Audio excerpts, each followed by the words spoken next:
Iloilo. Kudeta bato kay Speaker Cayetano ginhimutig ni Congressman Velasco. Maayong aga Bacolod, may aga bilugabahin sang Western Visayas. Karong adlaw, Sabado, Pebrero 28 o kon Biyernes, Pebrero 28, 2020. Ang inyong news team, Aksyon, Dorel, Cabatu. Aksyon Boy Duran. Ang mga balita lokal, pagkatapos lamang sa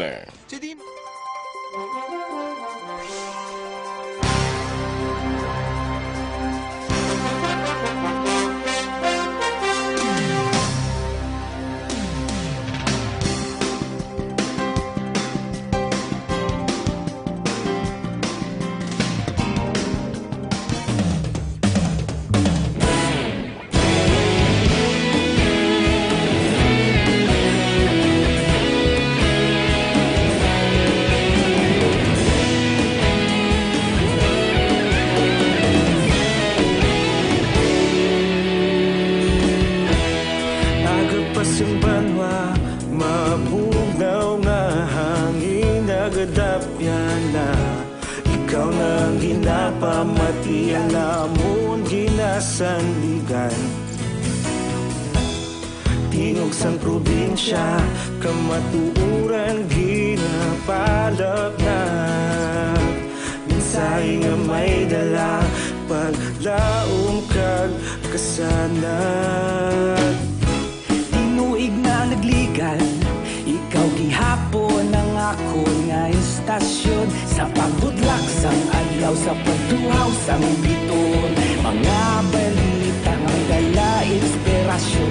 Aksyon radyo, Bacolod man sa gihapon. Padayon Aksyon radyo, Bacolod saludo sa imo. Padayon Aksyon radyo, salamat kisa pagserbisyo. Patas kag balanse, matuod nga mensahe, wala sang hinadang pilihan. Padayon Aksyon radyo.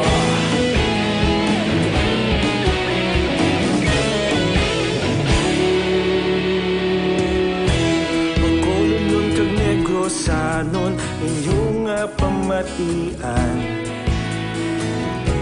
Stasyon nga nagapalaplag sang kamatuuran. Mabakod nga prinsipyo, reporter handa sa serbisyo. Kahapon, karon kag sa gihapon, kita magapadayon. Tinuig na nagligan, ikaw gihapon ang ako nga istasyon. Sa pagbutlak sang adlaw, sa pagtuhaw sang biton, mga balita na may dala inspirasyon. Aksyon radyo, Bacolod man sa gihapon. Padayon Aksyon radyo, Bacolod saludo sa imo. Padayon Aksyon radyo, salamat sa pagserbisyo. Patas kag balanse, matuod na mensahe, wala sang ginadang piligan. Numero 1.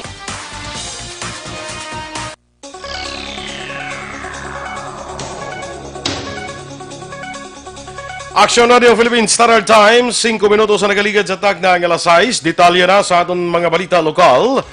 Arestado ang bago lang nagpungko nga tagpabuno sa Criminal Investigation and Detection Group o CIDG Bacolod.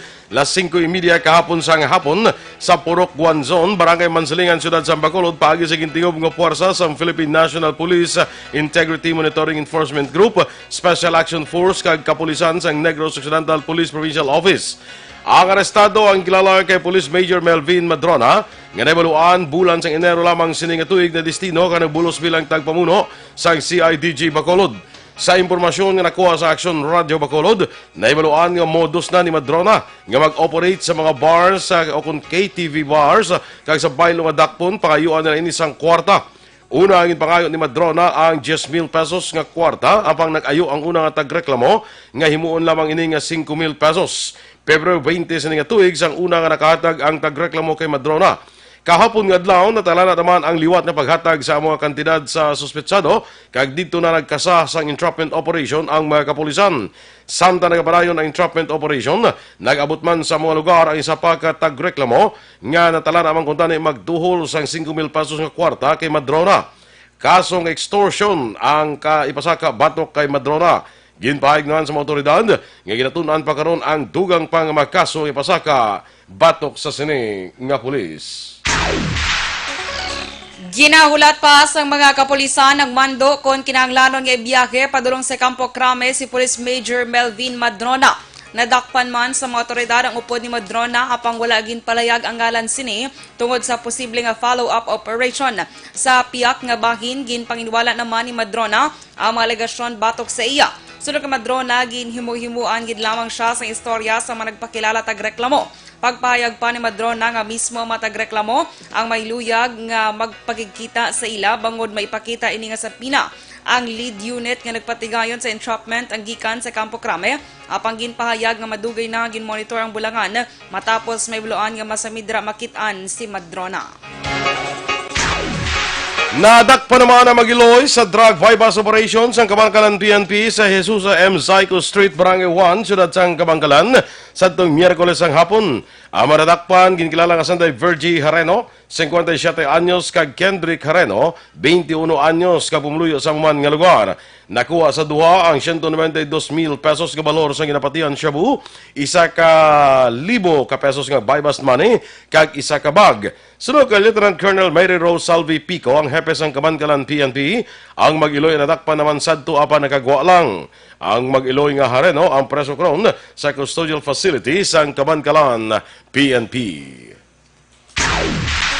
Naglambot sa 40,800 pesos nga balor sang ginasuspetsuhan shabu ang na-recover sa bypass operation nga ginpatigayon sang Philippine Drug Enforcement Agency Regional Special Enforcement Unit las 3:45 sa hapon, Pebrero 27 sa Puro Katilingban, Barangay Banago, Siyudad sang Bacolod. Ang maradakpan na Sanday Nico Baydid kag William Eso.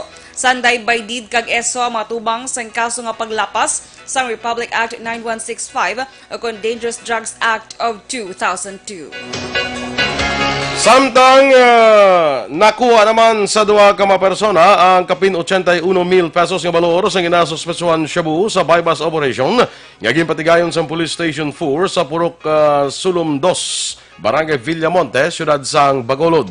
Ang mga nagkalatakpan ang inkilala nga sanday Segundo Iglesia, 43 anyos, kag Roslyn Iglesia, 39 anyos, tanan residente sa nasambit nga lugar.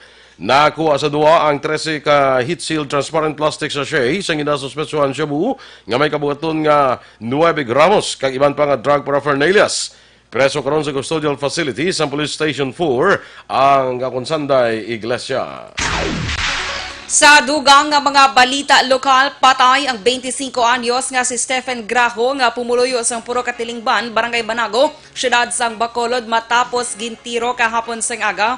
Pebrero 27 ni Arvin Saison, 34 anyos, pumuluyo sa Purok Kawayan, Barangay Banago, Siyudad sang Bacolod. Gindala sa Corazon Locsin, Montelibano Memorial Regional Hospital sa Graho, apang gindeklarar nga dead on arrival.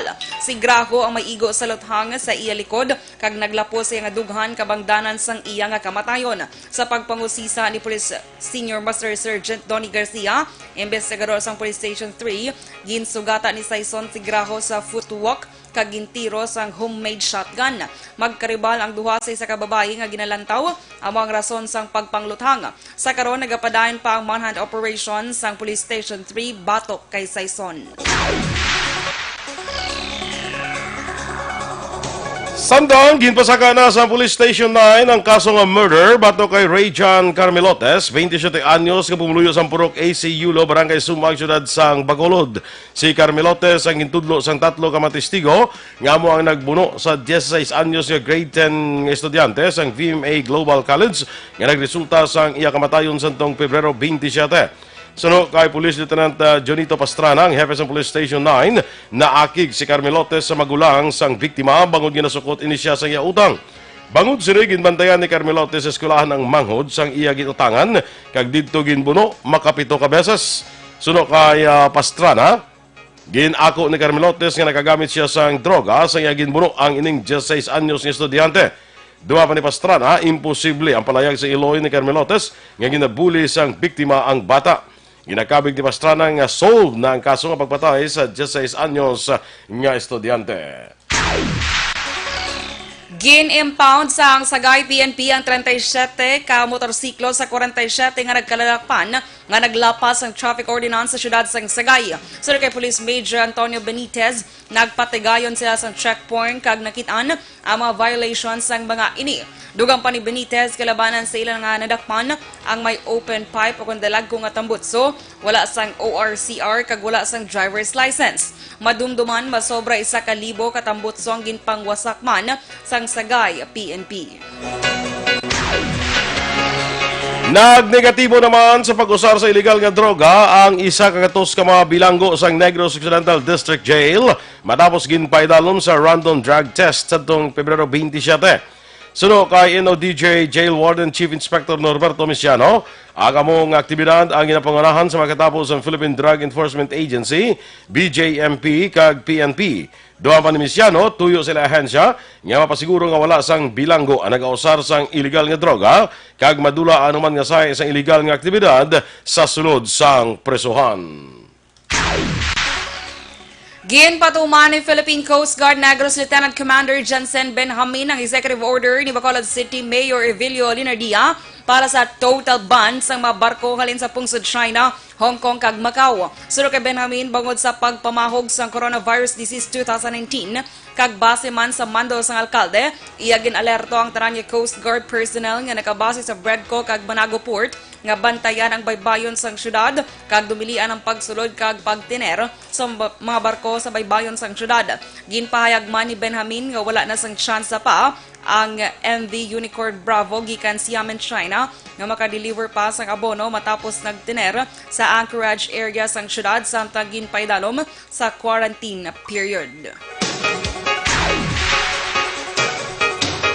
Aksyon Radio Philippines Standard Time, lasais 14. Ang mga bukol-bukol blangan nga tubo sa imong lawas, sis man akong tumor, hindi na pagpadugaya, hindi pagpabayi para nga hindi na magmalignant. Maginom na sang Santon Plus Herbal Capsule. Suno sa mga eksperto, ining Santon Plus Herbal Capsule magatunaw sa mga breast cyst, myoma, bukol sa ovary, bukol sa baga, goiter, kag iban pa. Ginabuligan pa sa Santon Plus Herbal Capsule ang imong lawas para nga hindi matubuan sa mga bukol, cyst, kag iban pa nga mga balatian.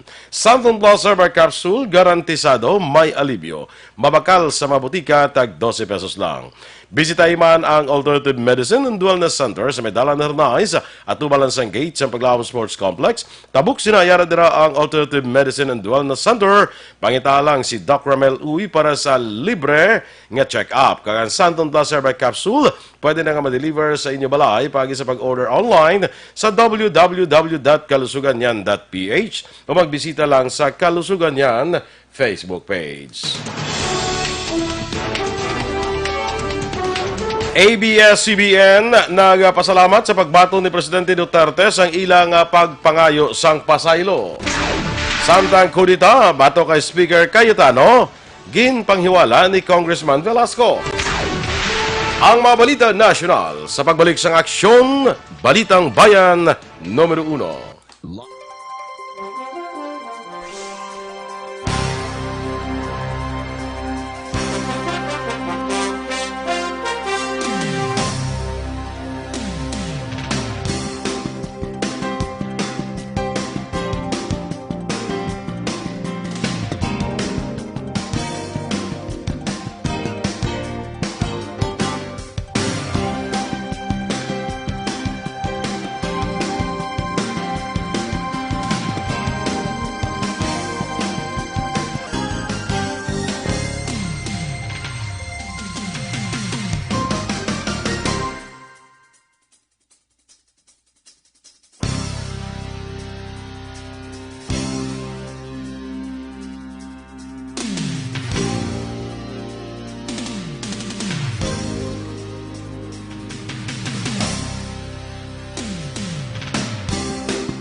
sandigan. Tingog sang probinsya, kamatuuran ginapalap na. Minsay nga may dala, paglaom kag kasanat. Tinuig na nagligan, ikaw gihapon ang ako nga istasyon. Sa pagbudlak sang adlaw, sa pagtuhaw sang biton. Mga balita nga may dala inspirasyon. Aksyon radyo, bakolod man sa gihapon. Padayon aksyon radyo, bakolod saludo sa imo. Padayon aksyon radyo, salamat kisa pagserbisyo. Patas kag balanse, matuod nga mensahe, wala sang ginadang piligan. Padayon aksyon radyo.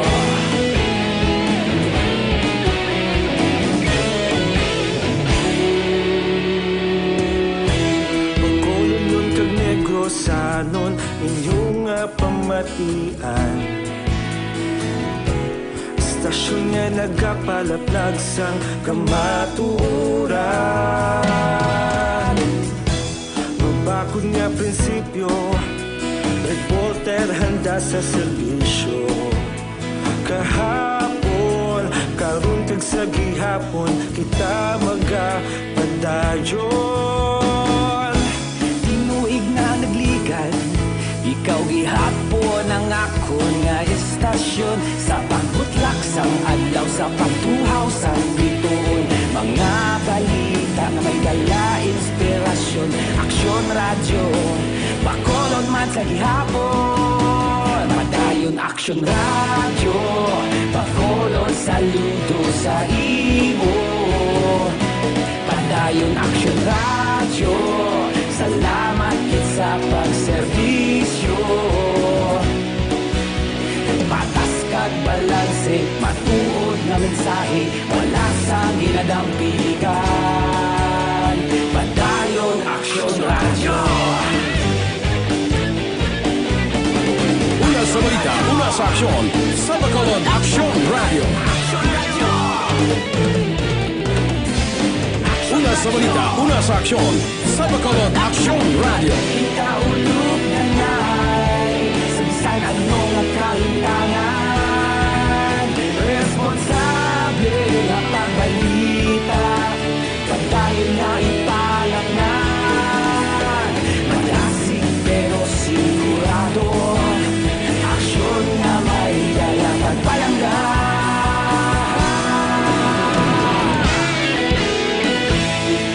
Aksyon, Balitang Bayan, Numero 1.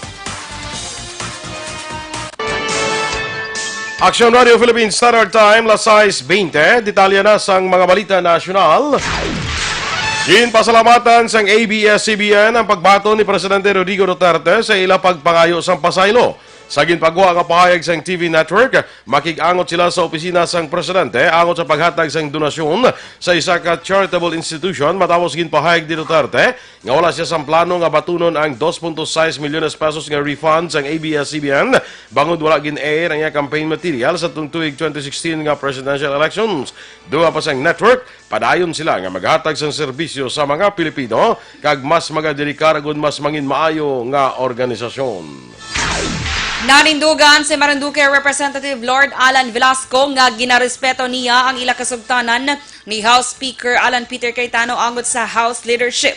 Suno kay Velasco, wala sang kamaturan nga nagaplano siya sang kudeta bato kay Cayetano kag ginagamit pa ang issue sa national budget kag ang prangkisa sang ABS-CBN. Dugang pa maayo ini sa kamaturan bangod iya sundon ang ginkasugtan nila ni Cayetano. Palayag pa ni Velasco nga wala siya sang plano nga gubon ang kasugtanan bangod isa siya kalalaki nga may panindugan. Nagapati naman si Velasco nga pamaagi lamang ini sa iban agud matunga ang mga kongresista. Dugang pa ginhimo lang sa isa ka tawo nga may personal nga interes ang issue sang kudeta agud maglapta kag matunga ang mga mamalita para maapektuhan ang ginaduso nga legislative agenda ni Presidente Rodrigo Duterte. Ginmando na ni Presidente Rodrigo Duterte ang pagtukod sa National Task Force para malikawan nga makasulod ang mga animal-borne diseases subong na ng pag-contain at pag-control sa pungsod. Inasabat sa gobyerno kung hindi na maglapda pa ang African Swine Fever sa Pilipinas. Base sa Executive Order No. 105 nga ginpirmahan ni Duterte sa taong Pebrero 21, ginatukod ang task force para masolusyonan ang animal-borne diseases. Ginapadihon man ang task force ang National Risk Reduction Program kag comprehensive framework para masiguro nga hindi na maglapda ang anuman nga masakit nga halin sa sapat. Ang tagpamuno sa Department of Agriculture ang magaserbi nga chairman, samtang vice chairman naman ang tagpamuno sa Department of Health. Katapos sa task force ang executive secretary, kag mga tiglikom sa Department of Interior and Local Government, Department of Environment and Natural Resources, Department of Trade and Industry, Department of Finance, Department of Budget and Management, Department of Social Welfare and Development, Department of Foreign Affairs, Department of Transportation, kag Department of National Defense. Makigangot ang Philippine Amusement and Gaming Corporation kung PAGCOR sa Chinese Embassy kag iban pa nga law enforcement agencies sa ginapatuman nga crackdown batok sa mga Chinese nationals nga illegal nga nagatrabaho o kung naganegosyo sa pungsod Pilipinas. Sunod sa PAGCOR bangod sa crackdown ng mga illegal Chinese workers nga imbolbado sa nagkalain-lain nga cybercrime fraud, lakip na ang Philippine Offshore Gaming Operations sa Pogos ang magapangatubang sang kaso kag penalidad. Umpisa sa Enero 15, 2019, yara na sa 2,000 ka mga Chinese nationals nga nagatrabaho illegal sa mga Pogo ang na-deport. Panawagan sang PAGCOR sa tanan nga Pogo operators nga isurrender na sa Chinese Embassy ang illegal nga trabahante kag mga imbolbado sa iban pa nga illegal nga aktibidad. Samtang nagpakigangot naman ang PAGCOR sa Department of Justice para makahimo sa Operation Center nga amo ang magauyat sa mga problema may kaangtanan sa illegal gambling kag cybercrimes. Wala naman sa plano si Presidente Rodrigo Duterte nga mag-intra sa investigasyon sa Kongreso angot sa mga pulisa kag sa mga empleyado sang Philippine Offshore Gaming Operator sa Pogo. Sunod sa Presidente, ginahulat niya nga matag ng sitwasyon kag kung matapos na ang Kongreso kag may baluan ang matuod nga sitwasyon sang Pogo workers, iya na initun-an o kung magapatigan man sang investigasyon. Sa karon ginpahayag ni Duterte nga hulaton niya nga matapos ang sang Kongreso nga mausisa ang ini nga issue. Pila sa mga issue sa karon sa Pogo workers, amo ang prostitution, illegal workers, wala nagabayad sa insakto nga buwis, mga malain nga batasan sang Chinese kag iban pa. Ginpahayag ni Presidential Spokesman Salvador Panelo nga lahug lamang ni Presidente Rodrigo Duterte ang pagpalayag nga dapat magpili na ang mga Pilipino kung luyag nga himo ang teritoryo sang Amerika o kung probinsya sang China ang Pilipinas. Ini kon hindi masarangan sang armadong kusog sang Pilipinas nga magtindog sa kagalingon matapos ginbasura sang visiting o kon ang Visiting Forces Agreement sa Amerika. Sunod kay Panelo, general statement lamang ang pahayag sang presidente kag hinimo lang nga reference ang China. Ginpahayag pa ni Panelo nga wala man sa iba niya kontra ang Pilipinas kundi ang mga komunista, New People's Army, rebelde nga Muslim kag mga terorista lamang.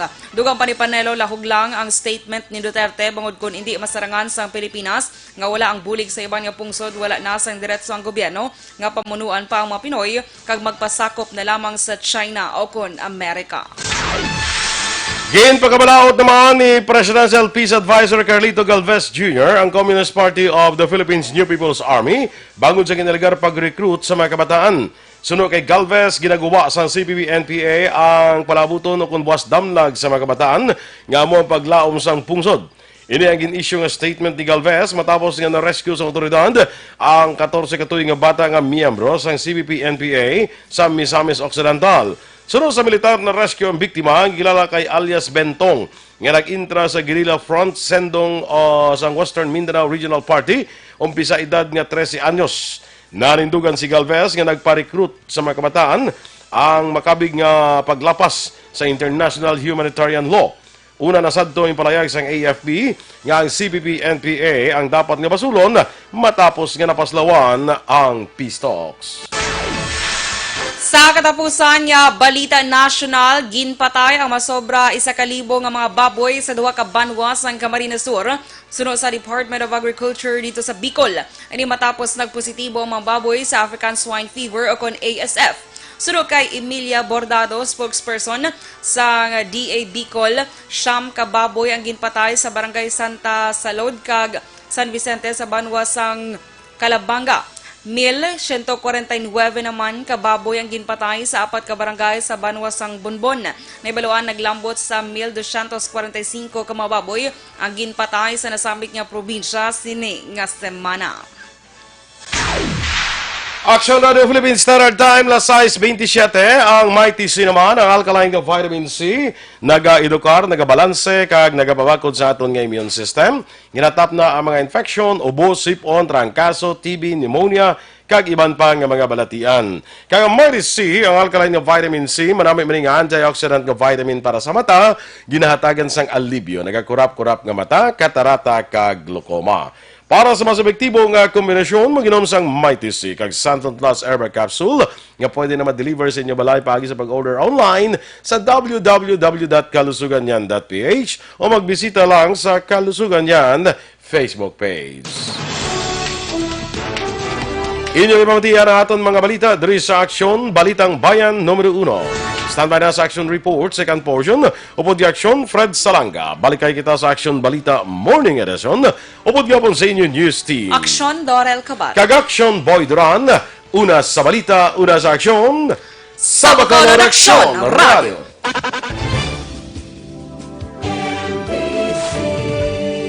Manila Broadcasting Company.